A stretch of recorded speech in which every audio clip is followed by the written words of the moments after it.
right, check this out, guys. Belgrade Fortress. Some incredible history here. The original military camp here was in the year 46. Which is really special to think about, a year with 2 digits. It's theoretically possible that the original military campers at this very location could have met Jesus, first-hand experience with Jesus Christ, the year 46. Now, to be clear, all of this construction is not from the year 46. This place has been besieged and rebuilt many, many times. Ottoman Empire, Austro-Hungarian Empire, Ottoman Empire again.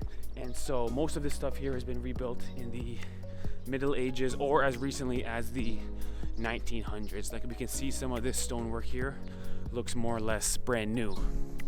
But still, some incredible history, and I think a really tremendous spot to start learning more about the history of Serbia. So maybe first I'll find Ivana and we'll start with what we knew about Serbia before we got here.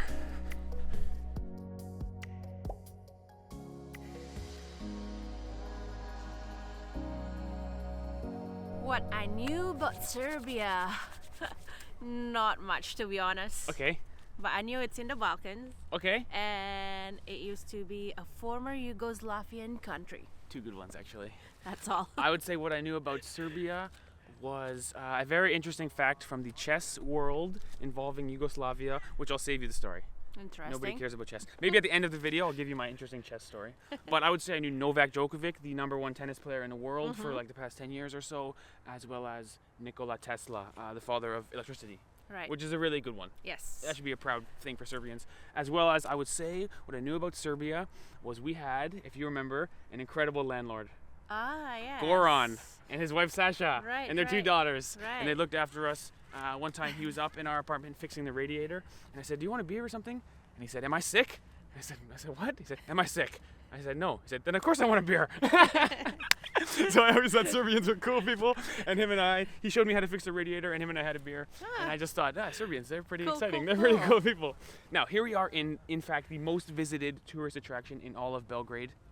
In all of Serbia, I think. Although I think it's not because of the history, it's more because of the viewpoint and the fact that it functions as a really nice park. Yes. We've been here for a few hours and we've probably seen 25 people walking their dog and enjoying this historical park with this really ancient wall around it. There's some good signage here telling you when things were built and describing how they functioned 500 years ago or so, but mostly it's just a park. The history here is not as accessible or as informative as, say, a museum, which is no problem because Ivana and I have been to 2 museums thus far. Yes. The first of which was the History of Yugoslavia Museum, which I think should have been called the Tito Museum. So we can start learning about Serbia by learning about Yugoslavia and Tito, because the museum started at Tito's rise to power and ended at, in fact, his grave. Right. So let's start with who was Josip Broz Tito.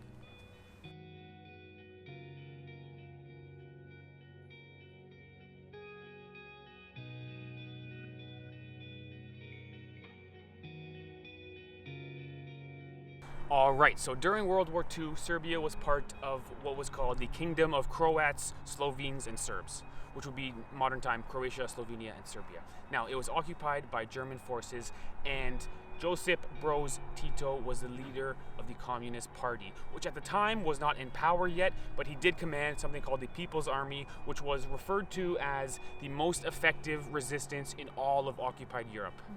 So he started gaining huge support from the locals with his incredible tactics and resistance of the Germans. Now, when World War II ended, Yugoslavia was created, which was the kingdom of Croats, Slovenes, and Serbs, as well as Bosnia, Montenegro, and Macedonia. So these 6 kingdoms sort of joined together to make Yugoslavia, and Josip Broz Tito naturally rose to power, and Yugoslavia became communist. Now, when Tito died, there were thousands and thousands of people mourning and grieving the loss of their great leader, which sort of starts the marked difference from what we've seen in this part of the world from other communist times. Right. To be clear, we've spent 2 months in Albania, 2 weeks only in Montenegro, but then 3 months in Romania. And in Albania, they are not looking back at Enver Hoxha very positively, I don't think. No. In Romania, they're not looking back at Nikola Tesla very positively. Right. Ceausescu, I should say. But it seems like in Yugoslavia, they're looking back at Tito as sort of a great natural leader. They kind of respect him and love him to this day. And I think one of the reasons is because the communism here was sort of grassroots and homegrown, where Tito was a hero and the people kind of wanted communism. Whereas in other countries, the Communist Party would have put a gun to the king's head and said, you leave or you die, we're communist now. So it was sort of an overnight phenomenon in other countries, whereas here it was sort of a homegrown grassroots thing. Now, another interesting event is in 1948, so just after World War II, there was something as referred to as the Tito-Stalin split. So Tito and Joseph Stalin, for sort of unclear reasons, did not see eye to eye, and slowly but surely Yugoslavia got more and more democratic and capitalist policies. So I'm learning it's not fair to look at a country as either communist or not communist. There's sort of a spectrum here sort of happening. And so it seems like Yugoslavia is one of the least communist countries out of all the communist countries, if that makes sense. They had some aspects of free market capitalism. They had privatization of land. You could own property in Yugoslavia, as well as they had some decentralization of less government interference. And so I think this is why Tito was looked at as sort of a hero. Now, it's a bit of a shame the museum ends at 1980 when Tito died, because over the next 10 years, it's a hugely important part of Yugoslavian history that led to the fall of Yugoslavia. Rather than talking about the Yugoslav wars and the fall of Yugoslavia, the museum has a very interesting part about how Tito loved India. And he was, in fact, the first European leader to go to India post-World War II. And he fell in love with this particular painting depicting Mother Earth giving equal love to a black and a white baby. He thought it was peaceful coexistence. His jewelry box was Indian-themed, and his cigar box was Indian-themed. And so it's interesting, and it's a fun fact, but I think it's hard to call yourself the Museum of Yugoslavian History and not mention the Yugoslav wars. Right. I think more accurately, it was the Museum of Tito. Yeah. So I still would recommend it, to be clear. Like a 5-star museum. Really, really insightful and well organized, and we learned so much. But it's more like the Museum of Tito. That's right. That being said, I think it's time we venture around this fortress. I believe I saw a church over there. Maybe we can go check out the church and learn more about religion in Serbia. Okay, let's go. Let's go.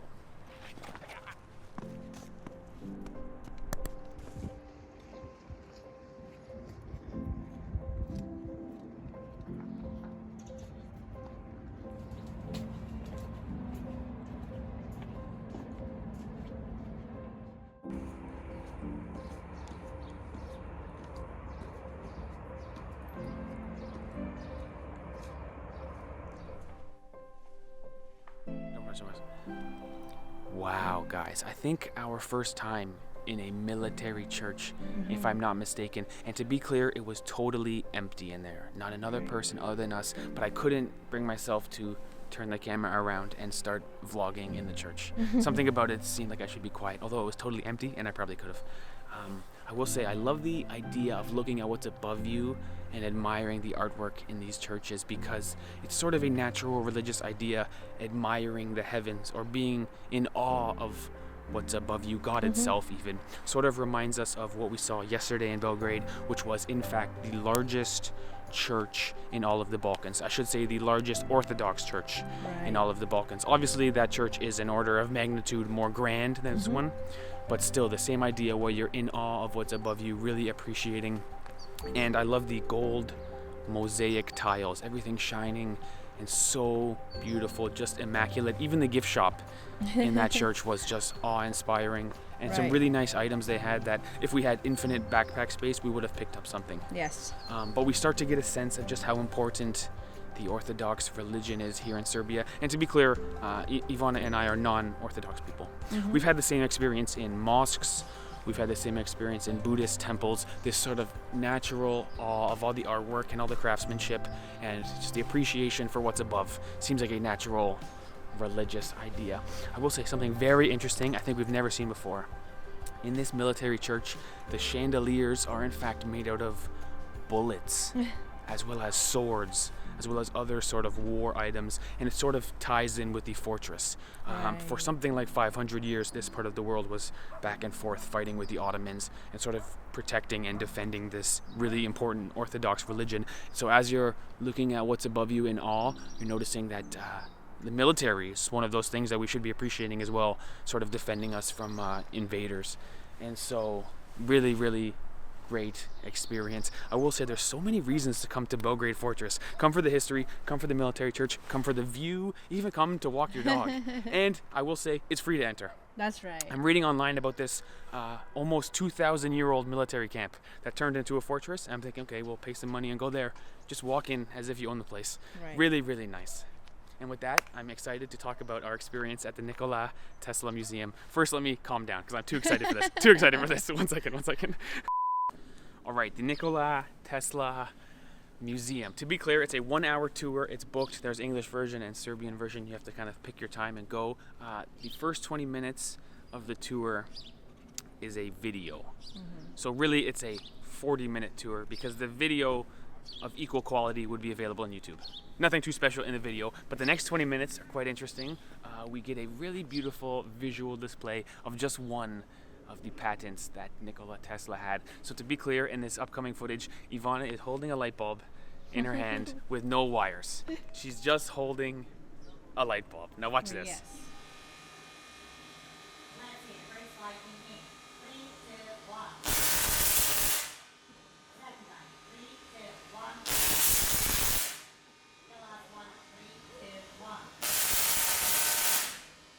So we were introduced to Darth Ivana. I feel like I'm in Star Wars.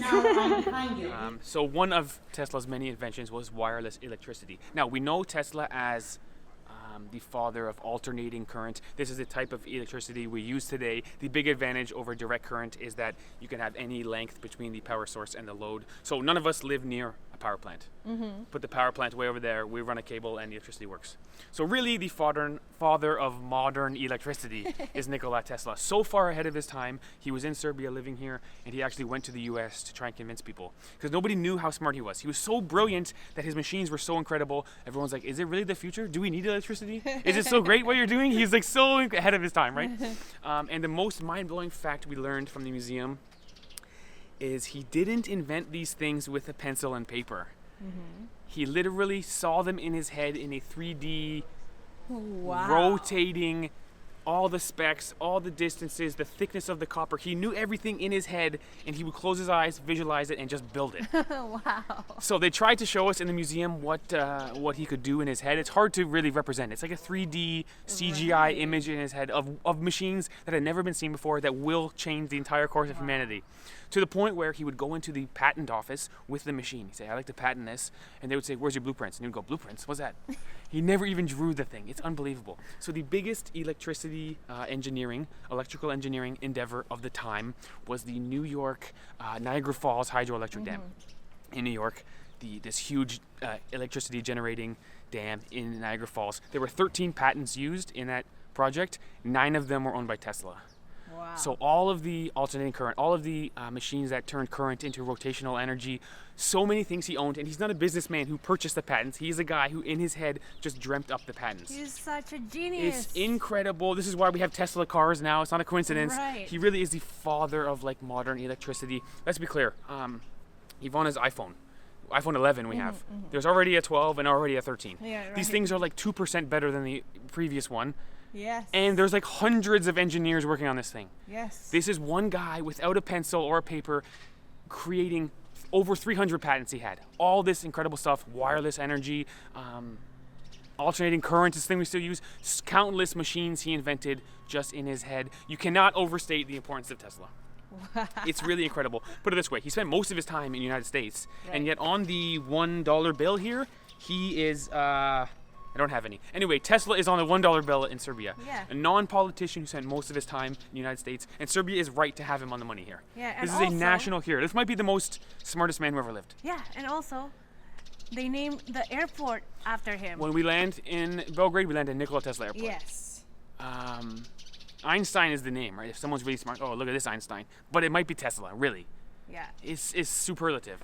So I will say my Nikola Tesla itch has not been scratched. The 1-hour tour has a 20-minute video, a 20-minute presentation of the lights, and then a 20-minute tour in the museum. Yeah. They do have an urn there of his ashes. So I think this might be one of the best or more elaborate ones if they have his urns, his actual ashes in the museum. But if any Serbian knows another Nikola Tesla experience we can have, I mean, I'd like to learn more about the man. It's really a shame he had no kids. If he had 20 kids, let's imagine he had 20 children, and all those kids had kids and kids and kids, 130 years ago till now, there would be 1,000 Tesla genes out there. We'd probably have flying cars. Well, I don't Flying think, Teslas. I don't think his brain was thinking about marriage and having Yeah, it's kids. so His funny. brain is like, It's so funny that the super geniuses, it's like they're just too smart for society, you know, social skills, you know. I'd like to learn more about Nikola Tesla. It's inconceivable that one guy could do all of this by himself, no pen and paper. There you have it. So this is what we've learned about Serbia. We learned about the fortress, we learned about the religion, we learned about Yugoslavia quite a bit, and Tito and Nikola Tesla. More to learn. all right. Stay tuned for learning more about Tesla as well as the Yugoslav wars and what happened towards the end of Yugoslavia. There you have it. And guess what? Sunshine today. Woohoo! 6 days of rain followed by sunshine in Serbia. Good. You know what they say? After 6 days of rain, wait for the 7th. Nice. All right, thanks for watching, guys. Oh yeah, guys, I almost forgot. My totally random, to be clear, totally random chess story that somehow ties into Yugoslavia. It was the first time I ever heard of Yugoslavia, and therefore the first time I thought of Serbia. And whenever I hear Yugoslavia, I always think of this event because it's like burned in my brain. Okay, so in New York in the 60s, there was this kid playing chess who was unbelievably good, and he was like a raised by a single mother and just this kind of rogue genius, as it were. And so finally in 1972, he played for the World Chess Championship. At the time, it was the Cold War. So United States and the USSR were sort of the peak of the Cold War, and the USSR had state-funded chess programs. So if you look at the top 50 players of chess in 1972, it was like 40 Russians, 40 USSR people, and this one rogue, you know, self-taught American guy. And the Americans kind of rallied behind him as a sort of capitalism beats communism, Cold War mentality, right? So Bobby Fischer is in this World Chess Championship, but he's a little bit nutty. So for instance, the first game he doesn't show up. The second game he shows up, but halfway through the game he makes these really bad moves and he complains that the cameras, the cameras are like manipulating his brain, and like there's like sonic pressure, and he's got these conspiracy theories and he's a bit nutty. Anyway, game 3 through the rest of the match, he puts on the best showcase of chess skills the world has ever seen, dominates the guy to the point that at one game, Boris Spassky just stands up and starts clapping. He's like, he loses the game and he just stands up and starts clapping like, man, this guy's brilliant.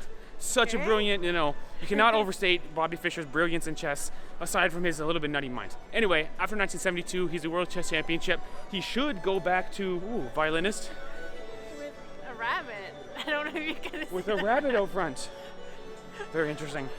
So Bobby Fischer should be going back to the United States to be a national hero. He did it. He should be as famous as a chess player can be. But he starts going really insane. He doesn't play chess anymore. He's got all these conspiracy theories. He just sort of loses his mind. Anyway, 20 years later, Bobby Fischer pops up again in Yugoslavia. And he says he's playing the World Championship in Yugoslavia. He has not played a single match since 1972.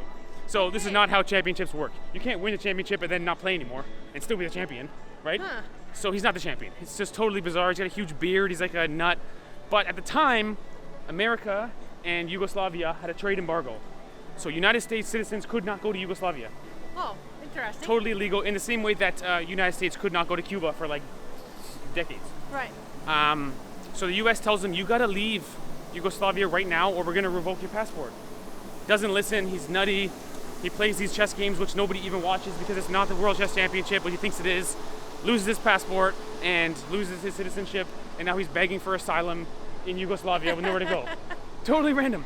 And he's like, and his IQ is like 175. He's like a brilliant guy, and he just lost his mind, you know? Wow. Anyway, the story ends, he gets asylum from Iceland because the first championship in 72 was played in Iceland. So they knew him and they knew he was nutty. They gave him asylum. Something 10 or 15 years later, he died and nobody was at his funeral. And there's this terrible story. But whenever I think of Yugoslavia, I think that's where Bobby Fischer went in 92 and ruined his already pretty terrible life. So that's how you knew. This is about whenever I Serbia. hear, it's like ingrained in my brain. Because to be clear, in 92, I was 1 year old. But in 2005 or 2006, I started really falling in love with chess. And I would go watch the old games and watch the old players. And I remember being like 15 years old, and seeing Bobby Fischer went to Yugoslavia and lost his passport, and I was like, what's Yugoslavia? And so then I googled it. This was my first encounter with Yugoslavia and thereby Serbia. And whenever I think of Yugoslavia, I always think of Bobby Fischer. All right, interesting. Anyway, totally random, completely random. Cool story. Random but cool. I wanted to mention at the beginning, but I realized if I did this talk at the beginning, audience retention, right down the tubes. No one's watching this. Anyway, thanks for watching, guys. Be prepared, stay tuned for a first impressions of Serbia video from this main strip.